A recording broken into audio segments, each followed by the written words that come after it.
Kita berjumpa lagi dalam resensi. Hari ini resensi sangat meriah kerana kita berbicara sebuah buku sequel daripada buku yang mengungguli carta selama berminggu berturut-turut. Bercakap tentang diagnosis. Hari ini kami bawakan sequelnya, Diagnosis 2, tetapi tetamunya 3. Dr. Azhar, Dr. Benny dan Dr. Istimewa Mafiz Zeral. Panggil Mafiz boleh ya? Mafiz ya, Mafiz. Okey, jadi tahniah kepada doktor bertiga kerana menghidangkan Diagnosis 2 ni. Kemungkinan ada yang belum baca diagnosis yang awalnya itu. Diagnosis 2 ni genre-nya sama. Boleh cerita sedikit Dr. Azhar? Diagnosis 2, Diagnosis 1, Diagnosis 2 ialah sequel pada Diagnosis 2. Ya.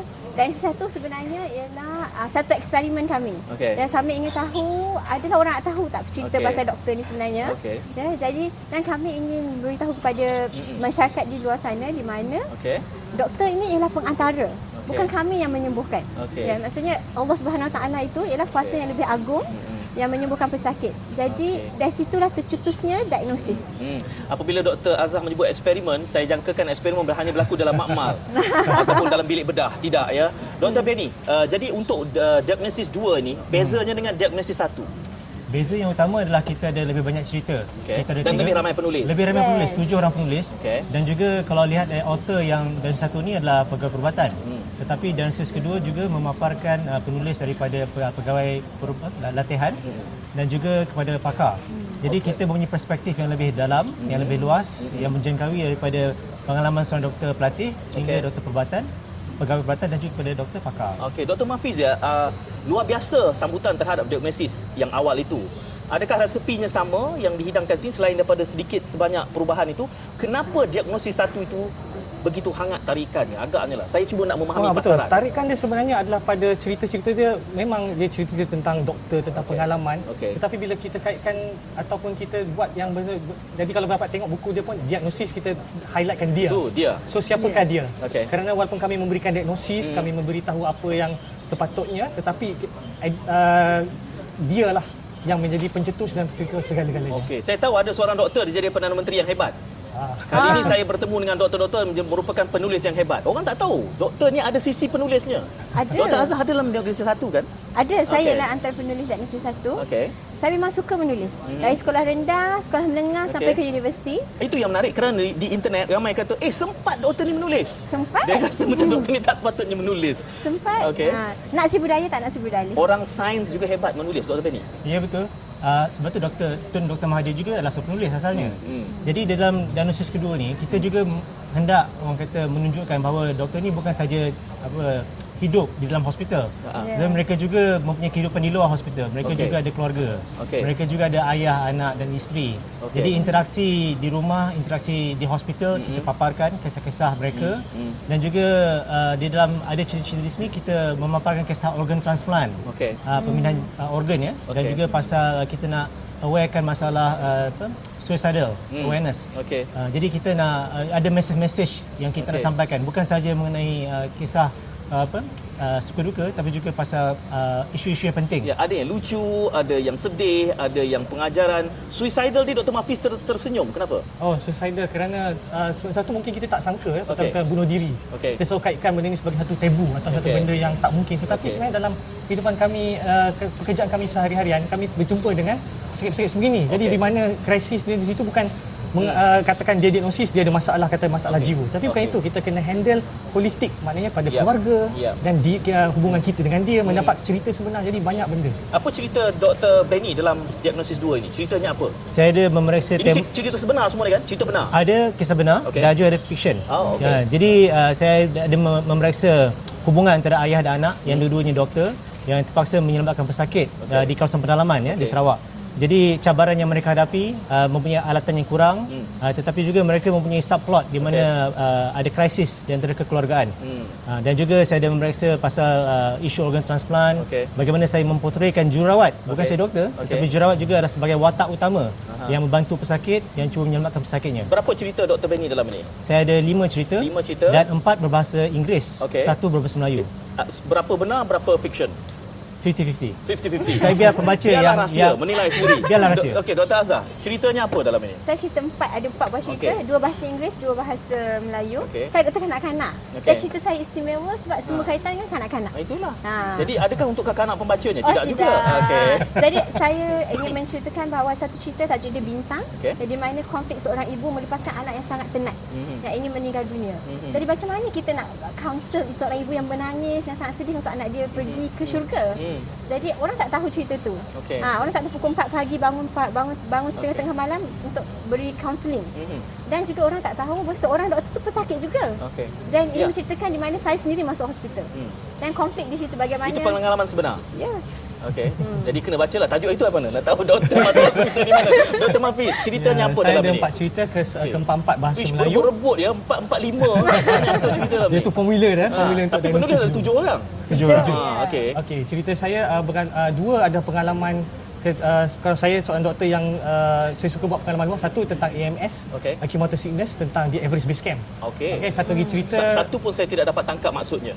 Terlalu panjang tu. Maksudnya dalam bahasa marhain seperti saya apa? bahasa Mai adalah dia ada satu sejenis penyakit atau kejadian kalau pendaki gunung. Oh, okey. Semasa di gunung dia boleh dapat satu kita panggil hypoxia, kekurangan oksigen, Okey. dan perlakuan dan bagaimana seorang doktor terpanggil untuk menjalankan tugasnya walaupun di sana. Saya sebut gunung je yang faham. Gunung. Yang lain tu saya boleh bayangkan apa isunya, pendaki gunung.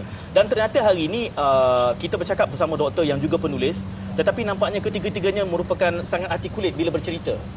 Pandai betul bercakap ya. Kena datang ni. Kena datang selalu ni ke resensi dan kita ceritakan satu-satu.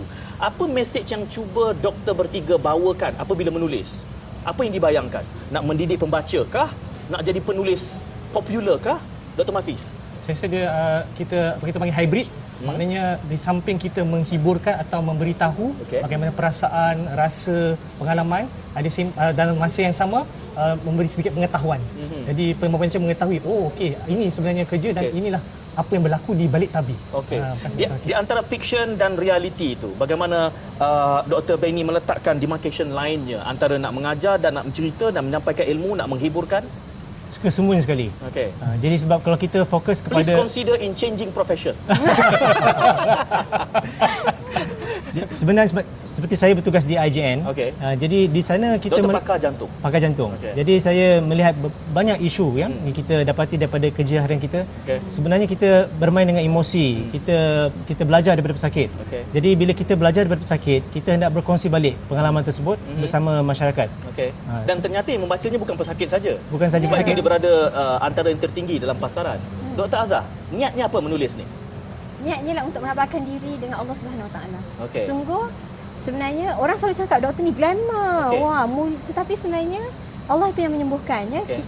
Saya rasa masyarakat perlu faham di mana seorang doktor itu ialah ejen saja. Kami Okey. pengantara. Okey. Jadi saya rasa pergi ke hospital ya, kita perlu ikhtiar 100%. Tetapi kita mesti ingat di mana kami juga manusia, kami ada limitasi kami sendiri dan Allah itu juga, ya Tuhan ada kuasa yang lebih utama, yang lebih besar yang menyembuhkan. Jadi apabila saya menulis, saya sentiasa teringat untuk beritahu masyarakat di luar sana di mana perlu ikhtiar sehabis-habisnya, tetapi perlu juga berdoa, ada inspirasi spiritual di situ. Dan itu ialah yang paling utama saya Komen rasa. penulis, maafkan saya, pembaca apa pada buku diagnosis 1 dan yang ini? Komennya apa? Dr. Benny? Komennya kami buat dosis 2. Okey, kecuali Dr. Kerana sambutan yang menggalakkan, saya rasa agak-agak 20,000 print dalam masa 8 bulan. Ya. Okey. Jadi juga antara buku yang terlaris di Pesta Buku Kuala Lumpur. Betul. Ya, Jadi, jadi satu eksperimen yang berjaya sebenarnya.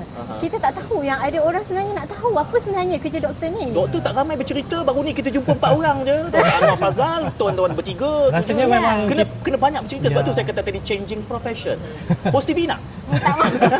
saya harap diagnosis 2 ni pun jadi diagnosis ni, kita panggil fenomena diagnosis ni menjadi pencetus kepada saya yakin bahawa ramai pun doktor-doktor di sana sama ada bekerja di hospital, di kawasan pedalaman ya, ataupun di mana-mana saja, kerana doktor ni dia meluas dia punya tugas, mereka ada cerita masing-masing dan diharap pencetus untuk ramai lagi tampil ke hadapan dan menulis. Dah ada yang ramai bertanya ni.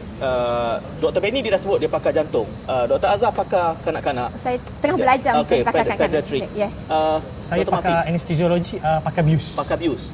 Jadi kalau orang host itu dia terlalu banyak bertanya, biuskan saja sebagai dia. Ada cerita tentang itu? Mendiamkan host yang banyak bertanya tak ada ya. Consider itu untuk diagnosis 3. Idea baru. Okey, Dr. Azhar. Itu fiction lah tu. Ya. Berapa ramai doktor yang menulis novel penuh? Novel lengkap ada. Antarabangsa ramai. Ya, jadi Jadi Malaysia akan lahir daripada 3 orang inilah. InsyaAllah. InsyaAllah akan lebih ramai. Ini adalah satu InsyaAllah. platform yang bagus untuk Contohnya kita. Michael Crichton, Ya. penulis kepada Betul. Jurassic Park lah seorang doktor. Realitinya adalah oleh kerana doktor bertiga doktor, jadi kita menganggap dari segi pencapaian akademiknya tinggi. Jurusannya sains. Ramai yang melihat jurusan sains ini bukan ada kecenderungan sastra. Sebaliknya terbukti hari ini, apabila kita meletakkan pembahagian yang bijak pergi ke sains, yang tak berapa bijak pergi ke sastra, kelompongan itu diisi oleh orang sains yang dibuktikan pada hari ini 3 campur 4 lagi yang tak hadir. Jadi tahniah kita ucapkan kepada doktor bertiga, Dr. Hafiz, Dr. Benny dan Dr. Azhar. Saya tak tahu senyuman itu maksudnya apa. Sedang fikir untuk tukar profession atau apa. Tak apa. Silakan kita membicarakan diagnosis 2 terhangat di pasaran sequel kepada diagnosis 1 jadi dapatkannya. Berlangsung sekarang ini Baca World di KLCC dan juga Pesta Buku Selangor. Yes. Tolong kunjungi. Kita jumpa lagi. Assalamualaikum.